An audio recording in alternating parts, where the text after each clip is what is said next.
여러분 반갑습니다. 제가 로마서 15장 32절 말씀을 먼저 좀 읽겠습니다. 나로 하나님의 뜻을 따라 기쁨으로 너희에게 나아가 너희와 함께 편히 쉬게 하라. 사도 바울이 로마 교회를 방문하기에 앞서서 너희에게로 갈 때 너희와 함께 편히 쉬게 하라, 그런 말씀을 하셨습니다. 저도 여기 와서 오늘 오전 중에 함께 이제 교제하게 될 터인데, 제 목표가 편히 쉬었다 가는 거예요. 네, 이제 신령한 것을 나눠 드리는 그런 것은 이제 주님께서 하실 일이고, 저는 왜 편히 쉴 수 있느냐 하면, 다 하나님의 사랑을 받은 자녀들이기 때문에 그렇습니다. 한 피 받아서 한 몸을 이룬 그런 교회이기 때문에, 한 그리스도의 피를 흘려서 우리를 거룩한 하나님의 백성으로 삼으신 그런 분들이기 때문에, 여러분과 저는 아마 우리 자신을 그렇게 높게 평가하지 못할 수도 있습니다. 그런데 하나님이 보실 때는 달라요. 자식이 어떻든 간에, 모습이 어떻든 간에 아버지가 볼 때는 그저 사랑스러운 자식이에요. 약간 좀 삐딱하게 좀 나가더라도 부모에게는 그게 큰 문제가 아니에요. 왜냐하면 그냥 사랑으로 보기 때문에 그래요. 하나님께서도 우리를 보실 때 그렇게 보시는 거예요. 그 그리스도를 통해서 우리를 보시기 때문에 그냥 마냥 사랑스럽고 마냥 귀하고 영원히 함께 살 그런 자녀들이기 때문에 그렇습니다. 네, 고맙습니다. 오늘은 제가 이제 2시간 말씀을 부탁을 받았는데요. 주제가 이제 성화라는 주제로 말씀을 드리려고 생각을 하고 있습니다. 이 성화는 그 말, 성경에는 없는 말이죠. 그런데 성경에는 구원을 이루어 나간다, 또 그리스도 안에서 자라간다, 이제 이런 말로 표현이 되어 있습니다만은, 그러나 이제 이 성화는 분명히 그 성경에서 우리에게 가르쳐주고 있는 중요한 교리입니다. 그런데 그런 교리에 대해서 잘 다루는 것을 잘 듣지 못해요. 물론 이제 여러 가지 성도들을 위한 말씀 속에 그런 말씀이 다 포함이 되어 있긴 합니다만, 그러나 그것을 이렇게 한 제목으로 또 중요하게 이렇게 전문적으로 이렇게 가르치는 것을 많이 들어오지 못합니다. 아마 그런 이유는 여기에 있다고 생각을 하는데요. 뭐냐 하면, 성화라는 게 이게 거룩하게 된다, 그런 뜻이잖아요. 그러니까 우리가 생각할 때 이 거룩이라는 말 자체를 우리 입에 담는 것만 해도 뭔가 죄송스럽고 두렵고, 이건 이제 하나님께만 속한 그런 성품이기 때문에 우리 죄인된 우리들이 이런 거룩이라는 말을 하기가 참 민망스러운 이런 그 마음이 있기 때문에, 그래서 이런 말을 이게 잘 하기가 좀 어려운 것 같습니다. 그런데 이제 가만히 생각해 보면, 우리는 어떤 분과 관계를 맺고 있느냐 하면, 거룩하신 하나님과 관계를 맺고 있는 그런 사람들입니다. 그래서 하나님과 우리를 거룩한 관계로 이렇게 거룩한 자녀로 이런 관계를 맺게 하기 위해서 하나님께서 귀하신 아드님을 세상에 보내서 그렇게 아주 흉악한 그 십자가에 달려서 죽이기까지, 그래서 우리를 거룩하게 만드셨잖아요. 하나님과 우리가 올바른 그런 관계를 맺게 하기 위해서 그런 일까지 하신 거죠.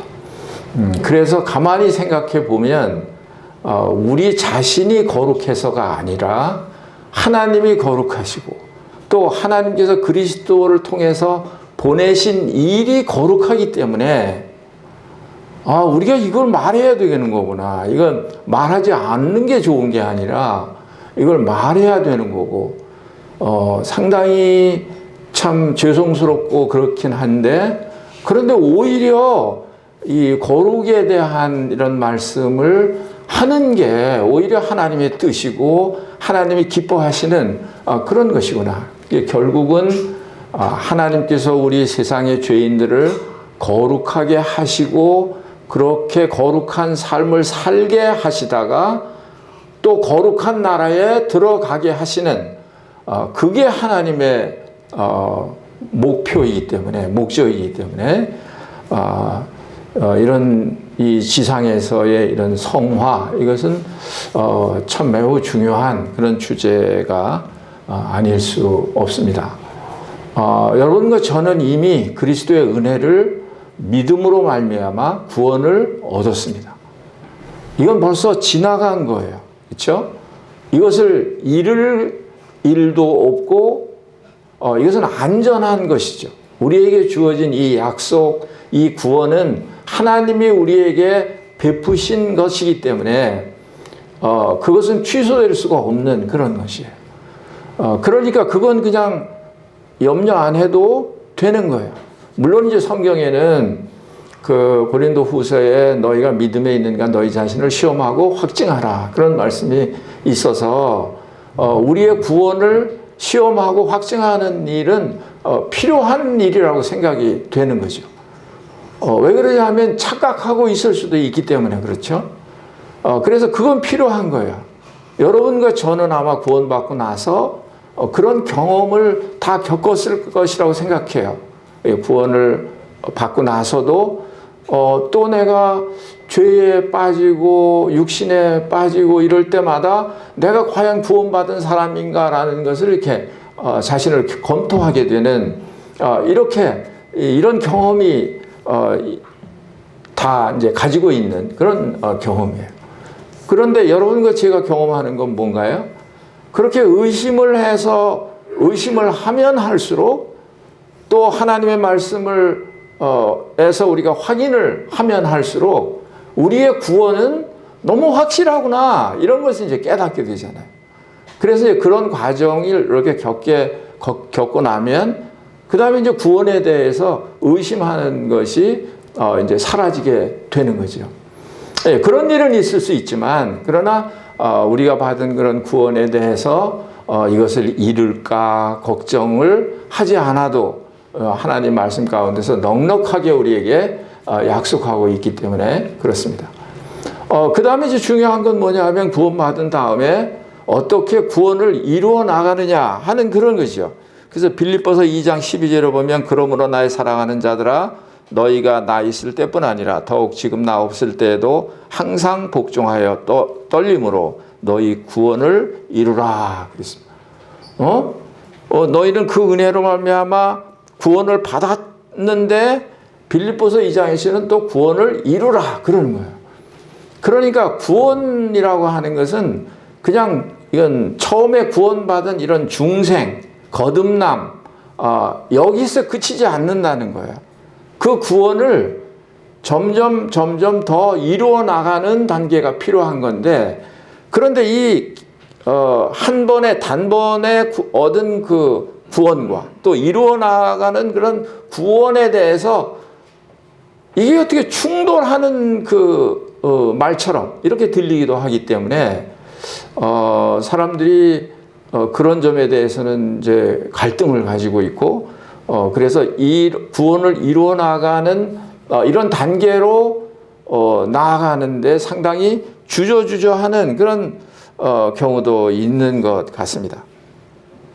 우리가 거룩하게 되는 것도 마찬가지예요. 히브리서 10장 10절에 보면 이 뜻을 따라 예수 그리스도의 몸을 단번에 들이심으로 말미암아 우리가 거룩함을 얻었노라. 이미 과거죠. 거룩함을 얻었노라. 그렇게 얘기를 했습니다. 그런데 베드로전서 1장 15절에는 뭐라고 말씀하냐면 오직 너희를 부르신 거룩한 자처럼 너희도 모든 행실에 거룩한 자가 되라. 그렇게 말하죠. 모든 행실에 거룩한 자가 되라. 이미 거룩하게 된 것은 행실로 된 게 아니죠. 그냥 은혜로 값없이 우리가 거룩하게 함을 입은 거죠. 값없이 의롭다 함을 입은 거죠. 그게 로마서 갈라디아서 가르치고 있는 그런 말씀이잖아요. 그럼에도 불구하고 우리에게 너희도 모든 행실에서 거룩한 자가 되라고 말씀을 하시는 거예요. 그러니까 우리에게 있어서 중요한 건 지금 현재 말입니다. 현재 중요한 건 뭐냐 하면 이미 받은 구원에 다시 그것을 붙들고 씨름할 게 아니고 우리는 지금 현재 내가 거룩한 자가 행실에 거룩한 자가 되는 것 그게 중요하잖아요. 그 다음에 구원의 단계가 또 한 단계가 있습니다. 그게 뭐냐 하면 영화롭게 되는 거예요. 그것은 완전히 죄의 존재로부터 구원을 얻게 되는 거예요. 그때는 죄를 짓고 싶어도 못 져요. 왜냐하면 내 몸 자체가 신령한 몸이 되었기 때문에 그렇습니다. 그러니까 우리는 구원을 받았어도 아직도 이 육체를 가지고 살기 때문에 이 세상에서 그래서 죄의 지배, 죄의 권세로부터 구원을 얻는 그것이 구원을 이루어 나가는 것이죠. 뭐 우리 형제자매님이 다 알고 계시겠습니다만은 이제 제가 그럼에도 불구하고 이 처음에 이런 성화에 대한 그런 의미를 이해시키기 위해서 이해드리기 위해서 말씀을 드리는 것입니다. 그래서 이 거룩이라는 낱말은 헬라어로 카도시라는 말입니다. 그것은 어떤 그 목적을 위해서 따로 분리해 놓는다 그런 거예요. 그러니까 성물 그러면 이것은 하나님께 제사 드리기 위해서 따로 분리해 놓는 그런 어떤 물건. 뭐 성직 그러면 하나님을 위해서 부르심을 받아서 따로 분리해 놓은 사람. 또 성도 그러면 어떤 목적을 위해서 불러낸 다른 어떤 따로 분리해 놓은 그런 거룩한 무리들 그런 사람들이 성도인 거예요. 그래서 이런 거룩한 무리로 이렇게 따로 불러내서 성도로 삼으셨기 때문에 너희를 거룩하게 만들어 놓았기 때문에 거룩하게 살라는 거예요. 거룩하게 살면 거룩한 하나님의 자녀가 된다가 아니라 거룩한 하나님으로 이미 만들어 놨지 않느냐. 이미 벌써 그렇게 삼아 놓았지 않느냐. 그러니까 그 신분에 맞게 거룩하게 살아라 하는 거죠. 그게 성화입니다. 그게 성화예요. 그런데 보듯이 그 고린도 교회는 그랬던 것 같지 않습니다. 그래서 고린도 전서 1장의 초뒤에 사도 바울이 인사할 때 보면 거룩하게 부르심을 입은 성도다. 이렇게 고린도 교회를 이야기를 했습니다.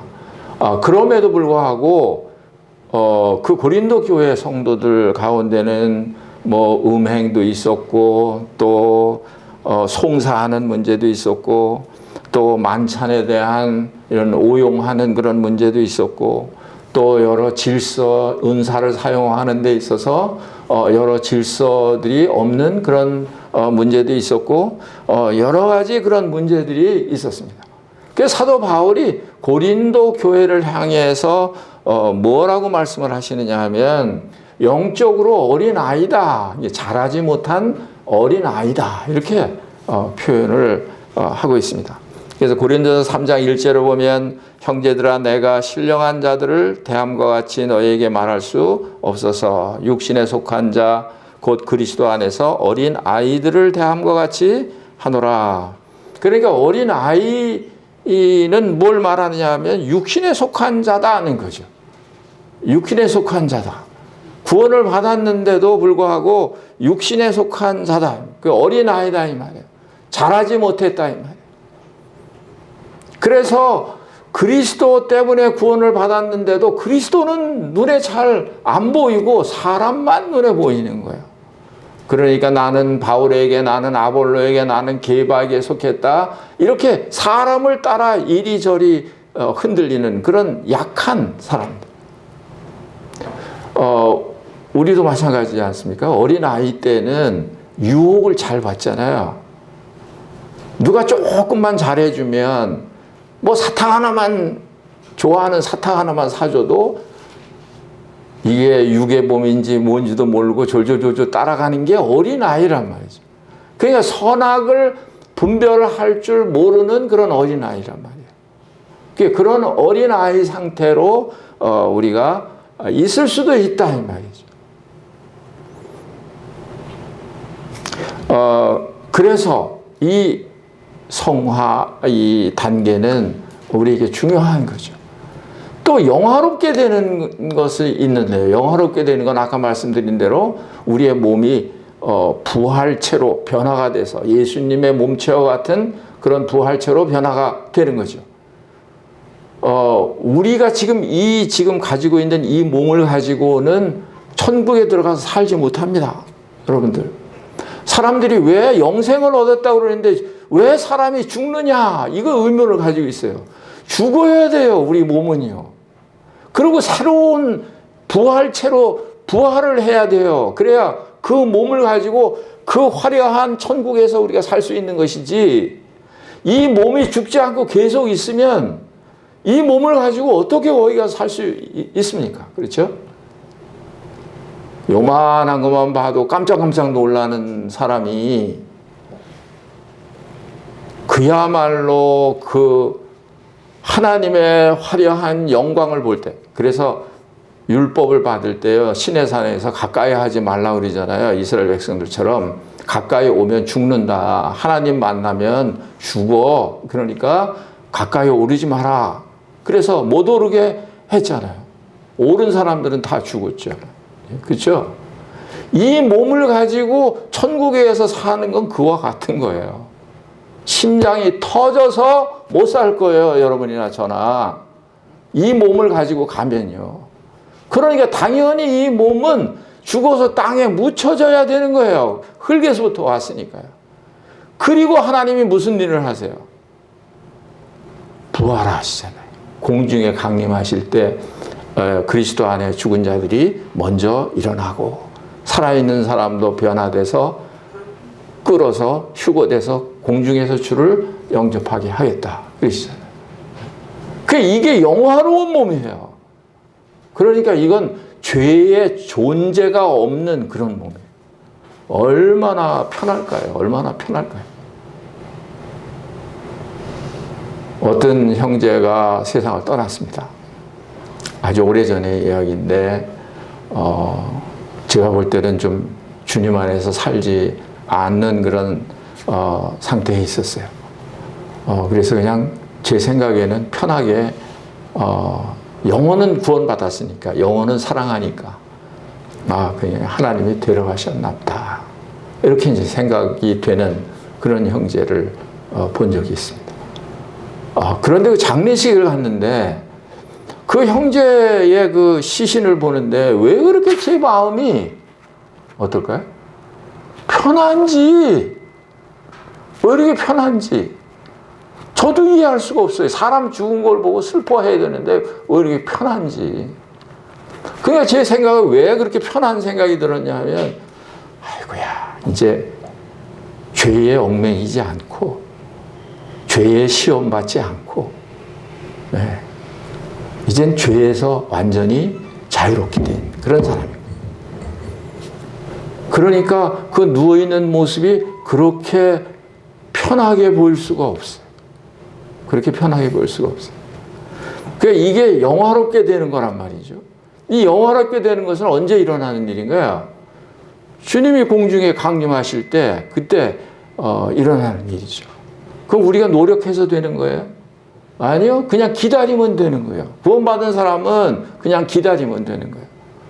그러니까 구원 얻은 것도 중생하는 거 거듭나는 것도 이미 거듭났으니까 거기에 매달릴 필요가 없고 또 장차 영화롭게 되는 것도 그 영화로운 구원도 우리가 노력해서 되는 게 아니니까 주님 오시는 거 기다리면 되고요. 부활 때 기다리면 되고 그럼 영화롭게 되는 것이고 그럼 우리에게 있어서 할 일은 뭐겠습니까? 우리에게 있어서 중요한 건 뭐예요? 지금 육신을 쓰고 있는 이 세상에 사는 동안에 구원을 이루어 나가는 것 이게 중요한 거 아니겠습니까? 이게 우리들에게 맡겨주신 그런 일 아니겠어요?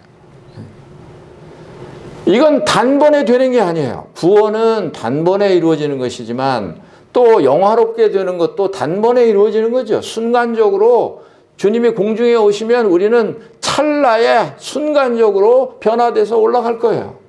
그것도 순간적으로 이루어지는 거예요. 그렇지만 이 성화는 그렇지 않습니다.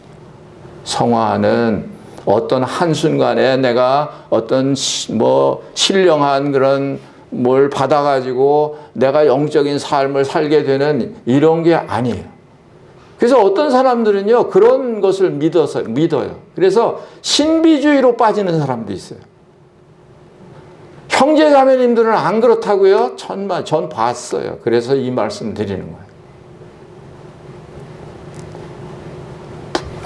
그 자매를 자매라고 아니할 수가 없어요. 아마 이름을 대면 대부분의 많은 분들이 다 알만한 그런 사람이에요. 그런데 방언을 막 하고 성령이여 오시옵소서 하고 예배당에서 우리가 모르는 때에 그런 사람들 데려다가 그런 모임을 갖고 그래서 성령이 오시라고 막 그 소리 지르고 기도하고 그게요 아마 구원받고 나서 이 신앙생활이 너무 답답하고 너무 지루하고 너무 새로운 것도 없고 구원받았을 때 잠시 그냥 반짝하고 기뻤는데 뭐 2, 3년 지나가니까 그것도 아니고 그러니까 이제 제가 좋게 보는 건 그거예요. 뭐 주님을 어떻게 잘 더 능력 있게 더 살아있게 이렇게 주님을 섬기려고 하다 보니까 그러니까 이제 그런데 이렇게 유혹을 받아서 넘어지게 되는 거예요. 지금은 이제 모임에 조차도 나오지도 않고 일반 뭐 그런 데로 갔습니다만. 네. 그러니까 그런 사람들도 있는 거예요. 신비주의에 빠지는 그런 사람들도 있는 거예요. 또 어떤 사람들은 도덕 폐기론자가 되는 사람도 있습니다. 도덕 폐기론자. 이런 사람들은 뭐냐 하면 제가 읽어드릴게요. 어떤 사람들인지. 하나님께서 그리스도를 통해서 베푸시는 구원은 완전한 것이며 죄와 사망의 법에서 해방되었으므로 더 이상 죄의식을 가질 필요가 없다라고 생각한 나머지 마음대로 행해도 된다. 그래도 죄가 되지 않는다. 이런 사람들. 그게 도덕적인 삶이 없는 거예요. 너는 완전하게 되었기 때문에 너는 그냥 네 마음대로 살아도 된다. 이런 거예요. 제가 어느 단체를 지적해서 얘기를 해서 죄송합니다만 세월호 사건이 났을 때요. 얼마나 이 세상이 떠들썩했습니까? 그런데 그 중심에 서 있는 사람들이 복음을 전하는 사람들이었어요. 그래서 저는 의문을 가졌습니다. 왜 복음을 전하는 사람들인데 내가 보기에는 남들은 이단이라고 해도 형제들 같이 보이는 사람들인데 왜 이렇게 하나님께서 전 세상에 드러내서 이렇게 부끄럽게 하셨나 이런 생각을 했습니다. 의문을 가졌어요. 나중에 이제 제 마음에 오는 그런 해답은 뭐냐 하면 그 사람들이 그런 주의였어요. 어떤 사람들이 구원받고 나서 이런 그 육신의 죄에 대한 문제가 고민스러워서 지도자한테 가서 상담을 하면 상관없다. 그거는 상관없어. 이미 완전하게 됐으니까 그냥 편하게 해라. 뭐 이런 식으로 상담을 한 그런 내용을 거기 있었던 사람에게서부터 직접 들었어요. 이건 이제 매우 매우 위험한 거예요. 그러니까 하나님께서 도저히 그 사람들을 통해서 하나님의 그런 거룩한 모습을 나타낼 수가 없기 때문에 그렇게 부끄럽게 하신 건가 이렇게 이제 이해를 했습니다. 그래 그 다음에는 또 어떤 쪽으로 또 빠지기 쉬우냐 하면 완전주의자로 또 빠지기 쉬워요. 비슷한 것입니다 합니다만은 그래서 죄의 자백도 필요 없다는 거예요. 요한일서 2장 10절에 뭐라고 그랬습니까? 만일 우리가 범죄하지 아니하였다 하면 하나님을 거짓말하는 하는 이로 만드는 것이니 또한 그의 말씀이 우리 속에 있지 아니하리라. 어떤 사람은요, 믿는 사람들은 회개할 필요가 없다 이렇게 또 얘기하는 사람도 있어요. 과연 그런가요? 요한계시록 3장에 보니까 에베소 교회를 향해서 뭐라고 그랬습니까? 열심을 내라, 회개하라 그랬죠. 교회를 향해서 한 말이에요. 그 회개라는 게 뭐예요? 죄에서부터 돌이키는 거죠. 물론 이제 그게요, 회개는 한 번만 해도 된다 이렇게 말할 때는 이제 딴 길로 가다가 하나님 앞에 돌아온 그걸 이야기를 합니다만은, 그러나 이게 회개라는 그런 낱말이 그 한 군데만 딱 사용하게 딱 규격화된 말은 아니죠. 성도들에게도 회개가 필요하고 자백이 필요한데 그게 필요 없다는 것이에요. 이거는 이제 어떤 주의와 비교할 수 있느냐 하면 초대교회에 있던 영지주의자들이 그랬습니다. 영과 육은 분리가 되어 있다는 거예요. 그러니까 로마서에 보면 죄를 짓는 것은 내가 아니고 내 속에 거하는 죄다. 이게 무슨 말인가요? 내가 죄를 짓는 게 아니고 내 속에 거하는 죄다. 제가 이해하기로는 내가 죄를 짓는 게 아니다 하는 것은 내 속에 중생한 영혼을 두고 얘기하는 것으로 분별이 되고요. 그렇죠. 중생한 영혼이 거기 성령이 계시고 그런데 그 영혼이 죄를 범하는 건 불가능한 일이에요. 그러니까 그 영혼이 죄를 짓는 게 아니라, 모르겠습니다. 잘못 해석이면 나중에 가르쳐 주시면 제가 고쳐요. 근데 이제 한쪽은 뭐예요? 육신의 성품이 있잖아요. 그러니까 죄를 짓는 것은 이제 육신의 성품이 짓는 것이다. 그러니까 이 영과 육을 완전히 구분을 하는 거예요. 그러니까 이 죄를 짓는 육신의 성품은 내가 아닌 거예요. 죄를 짓지 않는 영혼만 난 거예요. 그러니까 이렇게 아까 얘기하는 거나 비슷한 것이긴 합니다만, 그러나 우리 속에 있는 죄를 지을 수 없는 영혼이나 죄로 우리를 끌어당기는 육신의 성품이나 다 나예요. 이걸 분리해서 생각할 수 없어요. 그런데 영주자애들은 그런 주장을 했습니다. 오늘날도 그런 사람들이 많이 있다 하는 거예요. 이 복음과 이 중생과 구원이 이루어 나가는 것을 이걸 잘 이해를 해야 되는데 거기에서 이게 잘못된 오해 때문에 그렇습니다. 아까 말씀드린 대로 어떤 사람들은 신비주의자, 또 어떤 사람들은 율법주의, 행위주의로 돌아가는 그런 사람들이 있어요. 그래서 성경의 로마서나 갈라디아서나 히브리서나 이런 말씀 가운데서 경고하고 있는 말씀이 뭔가요? 유태교에 있다가 복음을 받아 그래서 구원받은 사람들이 이방인으로 있다 구원받은 사람들에게 자꾸 구약 성경에 가르치는 그런 뭘 먹어야 되고 안 먹어야 되고 어떤 절기를 지켜야 되고 안 지켜야 되고 할례를 받아야 되고 그래야 구원받는다고 하고 이렇게 하잖아요. 그러니까 초대교회 때도 그것들이 논란이 돼가지고 장로들이 예루살렘 교회에 모여가지고 회의를 했죠. 그래서 이방인들의 중에서 구원받는 사람들에게 더 무거운 짐을 지게 해서는 안 된다.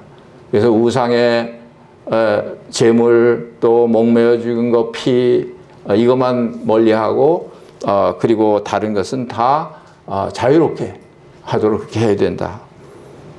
예, 그래서 디모데 전후서에도 보면 이제 그런 말씀들이 많이 나오고 있습니다. 음식을 폐하고 또 뭐 결혼에 대한 것도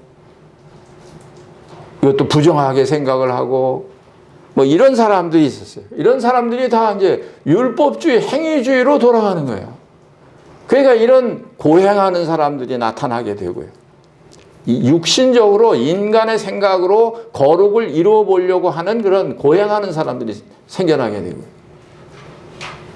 그래서 멀리 떨어져서 사람도 없는 곳에 가서 조용한 데서 수도사들이 중세시대에 많은 그런 수도를 행했잖아요.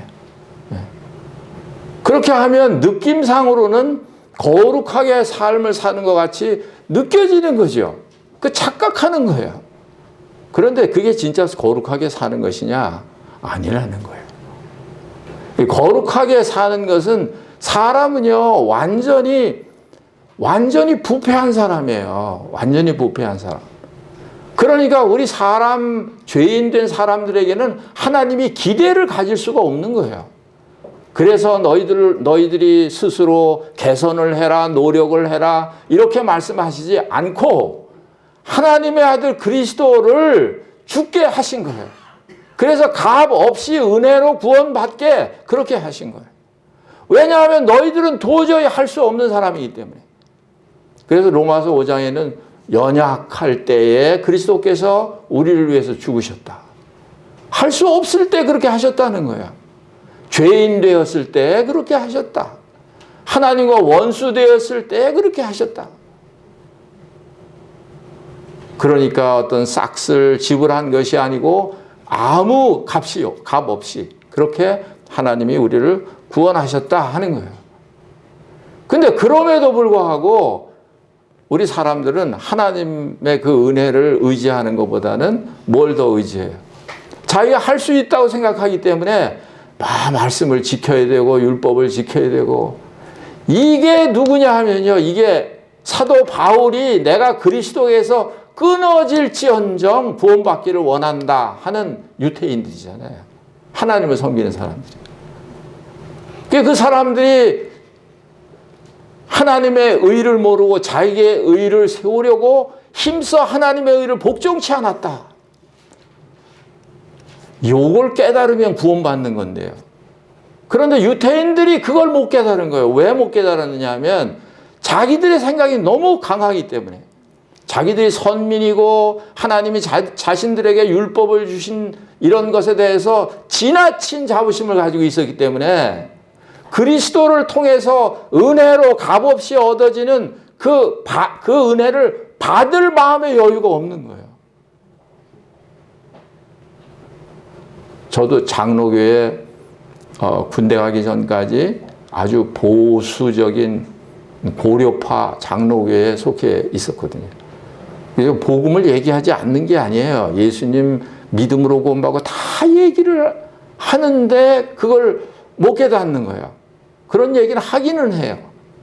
그런데 실제로 하는 것은 뭐냐 하면 그 기도 엄청 하죠. 뭐 그 잘못됐다는 게 아니에요. 저는 이제 그만큼 옛날만큼도 지금 기도를 못 해가지고 한탄스럽습니다. 그저 주말만 되면 산에 올라가서 산 기도하죠. 네, 소나무 뿌리 흔들고 이게 뽑아져라 하고 이제 하기도 하고 뭐. 네. 네. 그렇게 이제 그런 그 자기의 의가 여기 가득 차 있으니까요. 그냥 이 뭐 믿음으로 구원 얻는다. 이게 스쳐 지나가긴 하는데 이게 뭐지? 이건 또 뭐지? 근데 군대를 갔는데 어떤 형제를 만났는데 뭐 거듭나는 거 뭐 이런 걸 얘기를 하는 거예요. 야, 너 잘 만났다. 내가 그렇지 않아도 내가 지금까지 그게 의문이었어. 다른 건 다 내가 뭐 그냥 알만한데 나 그거 하나만 잘 모르겠다. 아리송하다 진짜. 그래가지고 이제 이렇게 교제를 하고 그러면서 그냥 로마서 10장 9절 10절 말씀을 제가 어떤 사람들한테 이야기를 하면서 그 말씀에 대해서 깨닫게 된 거예요. 그러고 보니까요, 제 안에 그런 내 노력, 내 행위, 이게 마음에 그냥 가득 있었던 거예요. 근데 자신은만 모르는 거죠. 은혜를 받아들인다고 하는 건 그걸 제거해야 은혜가 들어오는 거잖아요. 막 거저준다고 해도 안 받아. 왜냐하면 자기가 해야 된다, 이게 너무 크니까. 그러니까 정말 이게 하나님의 은혜죠. 그 순간에 그걸 이제 깨닫게 된 거예요. 그래서 그 군대에서 만난 형제가 저 사람은 너무 지독해가지고 저 사람은 아마 가망성이 없는 사람이라고 생각을 했던가 봐요. 그래서 이제 나는 그냥 제쳐놨어요. 이렇게 제쳐놓고 여기서 나는 깨달았는데 나는 이제 알겠는데 나는 상대도 안 해주고 이제 이러니까 그러니까 슬며시 가가지고 이제 얘기를 했죠. 그랬더니 이 형제님이 이제 가만히 기대를 안 했던 사람인데 가만히 얘기를 들어보니까 복음을 깨달은 것 같이 얘기를 하거든요. 그래서 그 형제가 다니는 교회가 옛날에 불광동 교회라고 있어서 지금의 은평교회인데요. 거기에 다니다가 온 형제예요. 그래서 너 교회가 어디냐? 뭐 거기 교리가 뭐냐? 뭐 이제 뭐 다 이제 물어봤어요. 그냥 뭐 이런 얘기 저런 얘기 다 해주더라고요. 네. 근데 오늘 성화에 대한 거 끝날란지 모르겠네 이러다가 다 해주는데요. 제 생각에 하나도 거부감이 없는 거예요. 이상한 거죠. 내가 지금까지 했던 거하고는 전혀 다른 모습이에요. 그 교회는. 그럼에도 불구하고 제 마음하고 이게 맞는 거예요. 그래서 이제 군대 제대하고 나서 그래도 내가 다니는 데 가서 모르는 사람들이니까 가서 얘기를 해줘야 되지 않냐. 나처럼 이거 완전히 율법주의에 빠져가지고 이런 사람들인데 너무 불쌍하다. 내가 가서 얘기를 해줘야겠다. 저는 생각에 가서 그런 얘기를 해주면 그러냐 하고 막 다 받아들일 줄 알았어요. 그래 가가지고 이제 얘기를 했는데 이상하게 저를 보는 거예요. 그냥 자꾸 눈치만 주고 이상하다는 눈치만 주고 이게 왜 이러지? 이거 내가 확실한 걸 지금 얘기를 해주는데 이 사람들이 이걸 왜 안 받아들이지? 근데 주님께로 가신 김종만 형님한테 전화가 왔어요. 그 형제 지금 뭐 하고 있냐고. 빨리 오라고. 그런데 그 빨리 오라는 말이 얼마나 그렇게 반가운지. 그냥 한순간에 달려갔어요. 가서 교제를 하는데 이게 그냥 천국인 거예요. 거기 그 장롱에 가서 교제하는 게 이게 교제가 안 되니까 아주 답답하고 그런데 형제들 모여가지고 교제를 하는데 이게 내 집인가 싶은 거예요. 그래서 그때 알았어요. 예배드리고 교제하는 것은 모임에서 성도들이 이렇게 교제해야 된다. 그 다음에 이제 복음 전하는 것은 나가서 누구한테든지 나가서 복음을 전해야 되고. 그래서 그걸 깨닫고 나서 이제 모임에 들어와서 이렇게 주님을 섬기게 된 게 벌써 엄청 오래 시간이 지났습니다. 오래 시간이 지났는데 얼마 전에 어떤 자매님과 같이 식사를 하면서 얘기를 하는데 그분이 겪은 이야기를 하는 거예요. 구원받고 모임에 들어왔는데 그 다음에 이제 이 문제에 부딪힌 거예요. 구원은 받아서 너무 좋고 이제 하늘나라에 갈 수 있는 확신에 차 있고 그런데 또 한쪽으로는 육신의 죄가 막 나를 억누르고 이런 이제 문제에 이제 봉착을 하게 된 거예요. 그래서 거기서 방황을 하는 거예요. 그런 사람들이요, 생각보다 많습니다, 여러분요. 그래가지고 뭐 유튜브 방송, 이 방송, 저 방송, 뭐 유명하다는 사람 말씀은 다 듣고요. 또 뭐 말씀 뭐 좋다 뭐 이런 데는 다 가보고요. 그런다고 해서 그게 해결되는 게 아니에요. 그러다가 잘못된 대로 빠지는 사람도 있어요. 빠지는 사람도 있습니다. 서울 북부에서도요, 제가 미국에 한 25년 있다 와보니까요, 그렇게 신실하게 주님 잘 섬기고 이러던 분들이 다 간 거예요. 다 이상한 데로 어디 가기도 하고, 뭐 다 간 건 아니지만 그 중에 일부가. 그러니까 그런 분들을 가만히 보니까요, 뭐 지금 그냥 이대로가 좋아 이런 사람은 그냥 아니에요. 그냥 이대로 만족이 안 되는 사람들이에요. 어떻게 하면 더 주님을 잘 섬겨야 되는데 이런 사람들이에요.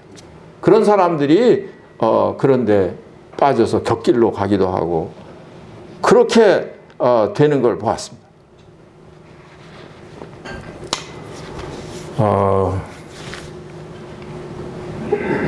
이 시간은 여기까지 하고 좀 쉴까요? 네, 좀 쉬었다가 하겠습니다.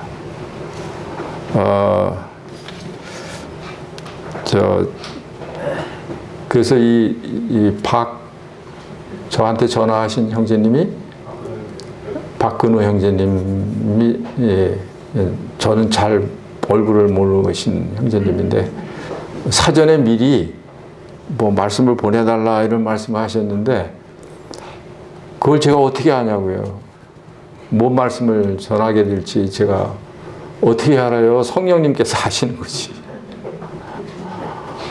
그래서 이제 열심히 이제 성화에 대한 걸 다 정리하고 준비하고 왔는데, 예, 뭐 그렇게 꼭 되지는 않는 것 같아요. 그래서 일단은 하여튼 좀 쉬었다가 다음 시간에 성화에 대한 말씀을 이어가려고 생각을 하고 있습니다. 될 수 있는 대로 남은 시간 1시간 동안에 그 말씀을 좀 다 끝냈으면 좋겠다, 그런 생각을 하고 있습니다. 여러분들이 기도해 주시면 감사하겠습니다.